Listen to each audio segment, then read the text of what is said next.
বরাবরের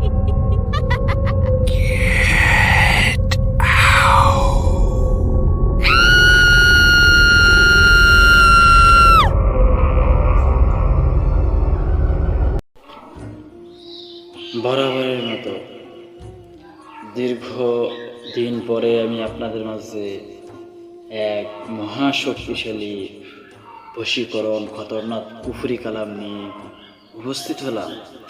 আসসালামু আলাইকুম ভিউয়ার্স, আপনারা সবাই কেমন আছেন? আশা করি আপনারা সবাই ভালো আছেন। দেশ এবং প্রবাস যে যেখান থেকে আমার ভিডিওটি দেখছেন, যদি আপনি আমার চ্যানেলে নতুন হয়ে থাকেন আর চ্যানেলটি যদি আপনার ভালো লেগে থাকে, তাহলে এক্ষুনি চ্যানেলটি সাবস্ক্রাইব করে পাশে থাকা বেল বাটনটি অন করে দিয়ে বন্ধুদের সাথে শেয়ার করুন, লাইক করুন। ভিউয়ার্স, দেখা যায় অনেক স্বামী স্ত্রীর মাঝে অমিল।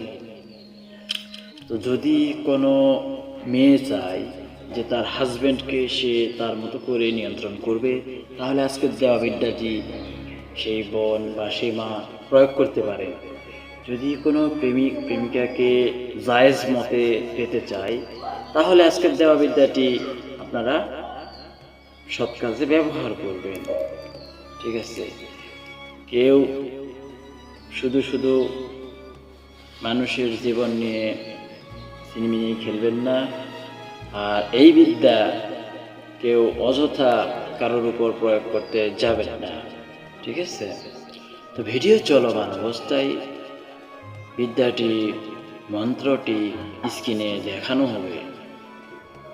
তো ভিউয়ার্স, আমি এতদিন অনেক কামে ছিলাম, যার কারণে আমি চ্যানেল থেকে অনেক দূরে ছিলাম। তো এখন থেকে আপনারা রেগুলার ভিডিও পাইবেন। আপনারা সব সময় সাপোর্ট করবেন। ইনশাল্লাহ কার কোন ধরনের বিদ্যার প্রয়োজন আমাকে বলবেন। আর যদি কারো তন্ত্র মন্ত্র বিদ্যা শিক্ষার ইচ্ছে থাকে, তাহলে আমার সাথে ইমো বা হোয়াটসঅ্যাপে যোগাযোগ করবেন। তো যারা আমার চ্যানেলে নতুন আসছেন, চ্যানেলটি ভালো লেগে থাকলে এক্ষুনি চ্যানেলটি সাবস্ক্রাইব করে পাশে থাকা বেল বাটনটি অন করে দিয়ে বন্ধুদের সাথে শেয়ার করুন, লাইক করুন। তো ভিউয়ার্স, অবশ্যই গুরুর অনুমতি দেবেন। তো আজকের দেওয়া মন্ত্রটি আপনারা কিভাবে প্রয়োগ করবেন? প্রথমত, শনিবার, মঙ্গলবার, অমাবস্যা, পূর্ণিমার দিন আজকের দেওয়া মন্ত্রটি আপনারা শ্মশানে বা চৌরাস্তার মাথায় অথবা নির্জন কোনো জঙ্গলে আজকের দেওয়া মন্ত্রটি 108 বার জপ করবেন। ঠিক আছে? 108 বার জপ করার পরে এই মন্ত্রটি আপনার সিদ্ধ হয়ে যাবে। এটা স্বয়ং সিদ্ধ। যদি আপনি আপনার গুরুর অনুমতি নিয়ে কাজ করেন, তাহলে আপনি দেখে দেখে পড়লেও এই মন্ত্র কাজে খাটাইতে পারবেন। কিন্তু অন্যায়ভাবে কেউ কারোর উপর এই বিদ্যাগুলো প্রয়োগ করবেন না। ঠিক আছে? তো যখন আপনার 108 বার পাঠ করা হয়ে যাবে, এরপরে আপনার প্রয়োগের পালা। প্রয়োগ করবেন কিভাবে?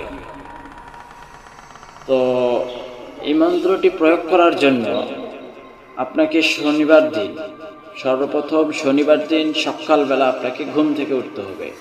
শুক্রবার দিন ঘুমানোর আগে আপনি নিয়ত করে ঘুমাইবেন যে আপনি কালকে একজনের উপর মন্ত্র প্রয়োগ করবেন কিংবা কাউকে আপনি বশীকরণ করবেন। এই চিন্তাধারা নিয়ে আপনারা শুক্রবারের রাতে ঘুমিয়ে যাবেন। পরদিন সকালবেলা শনিবার দিন আপনারা ঘুম থেকে উঠবেন, বাসি মুখে আপনারা যে মাটির চুলা আছে ও মাটির চুলার কাছে যাবেন। গ্যাসের চুলা হলে হবে না, মাটির চুলো প্রয়োজন। তো মাটির চুলায় যাইয়া আপনি আগুন জ্বালাবেন। 7 থেকে 8 গাছের খড়ি দিয়ে আগুন জ্বালাবেন। ঠিক আছে? তো আগুন জ্বালানোর পরে আপনি আজকের দেওয়া মন্ত্রটি 7 বার পাঠ করবেন। ধরুন 7 গাছের খড়ি অথবা লার্কি, যে যে ভাষা বলছেন, এটা দিয়ে আপনারা আগুনটা জ্বালাইলেন। এরপরে আপনারা আজকের দেওয়া মন্ত্রটি 1 বার পাঠ করবেন, 1 বার ওই আগুনে ফু দেবেন। তো যারা আমার চ্যানেলে নতুন আসছেন, চ্যানেলটি যদি ভালো লেগে থাকে এক্ষুনি চ্যানেলটি সাবস্ক্রাইব করে পাশে থাকা বেল বাটনটি অন করে দিয়ে বন্ধুদের সাথে শেয়ার করুন, লাইক করুন। তো 1 বার পাঠ করবেন, 1 বার ওই জ্বলন্ত আগুনে ফু দেবেন। এভাবে আপনারা 7 বার পাঠ করবেন, 7টি ফু দেবেন। আপনার কাজ শেষ। এই নিয়মে আপনি 3 থেকে 7 দিন করবেন। আশা করি 3 দিনের উপরে করতে হবে না। ঠিক আছে? আপনার যেটা ইচ্ছে, যেটা আশা করছেন, যাকে আপনি বশ করার উদ্দেশ্য নিয়েছেন, সে আপনার অলরেডি বশে চলে আসবে। ঠিক আছে? তো নাজায়েজভাবে কেউ কারোর উপর প্রয়োগ করবেন না। সবারই ঘরে মা বোন আছে, আর অবশ্যই গুরুর অনুমতি দিবেন। মন্ত্রটি প্রয়োগ করতে গিয়ে যদি কেউ কোনো প্রকার বিপদে পড়েন, তো আমি বা আমার চ্যানেল কোনোভাবেই দায়ী থাকবো না। তো মন্ত্রটা আপনারা স্ক্রিনে দেখে নিন। আপনাদের সুবিধার জন্য আমি একবার পাঠ করে শোনাবো।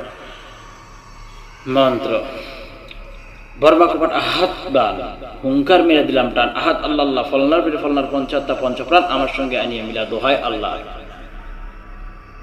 আপনাদের সুবিধার জন্য আমি আর একবার পড়ে শোনাচ্ছি।